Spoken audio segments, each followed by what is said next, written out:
জাহিদ হাসান এমিলির বাংলাদেশের all time সেরা একাদশ।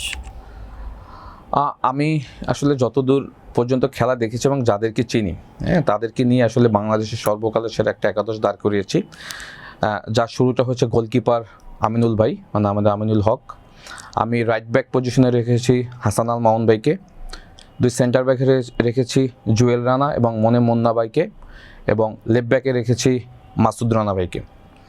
এবং মিডফিল্ডে আমি তিনজনকে রেখেছি, যেহেতু আমি 4-3-3 ফরমেশন দাঁড় করেছি, সেখানে মিডফিল্ডে আমি রেখেছি আরমান মিয়া, হামজা চৌধুরী এবং মামুনুল ইসলামকে। এই তিনজন মিডফিল্ড, এবং উপরে রেখেছি আমি সাব্বির ভাই, নকিব ভাই এবং আলফাজ ভাইকে। এই তিনজন রেখেছি আমি স্ট্রাইকার হিসাবে, এবং এই দলের কোচ রেখেছি মারুফুল হককে, এবং এই দলের ক্যাপ্টেন হিসেবে আমি নিয়েছি হলো মনে মুন্না ভাইকে। এটাই আমার হলো বাংলাদেশের সর্বকালের সেরা একাদশ। ধন্যবাদ ভাইয়া। আপনার নামটা তো কোথাও দেখলাম না, আপনাকে কোথায় রাখবেন? দেখেন, যারা সর্বকালের সেরা একাদশ দাঁড় করে আসলে তারা আমার মনে স্কোয়াডে থাকে না, এবং স্কোয়াডে যদি আমার রাখারও কোনো প্রয়োজনীয়তা থাকে, সেখানে আমি এই দলটার ভিতরে আমি রাখবো না, কারণ যাদেরকে রেখেছি তারা সবাই আমার থেকে ভালো প্লেয়ার।